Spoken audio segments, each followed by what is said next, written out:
What's good, everybody? Louis right here at Midwest Customs.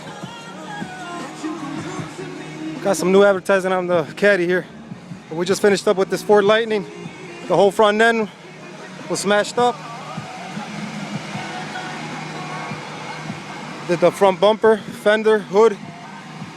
Buffed out the whole truck. Customer loves it. Flawless.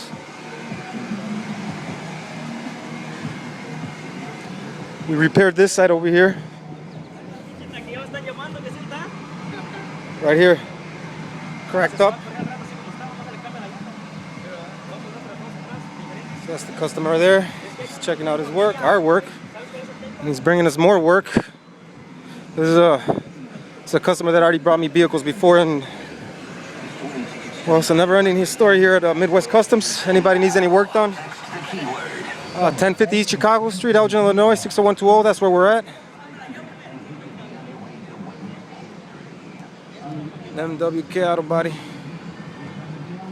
Midwest Customs. 107.5 WGC5 FM Chicago.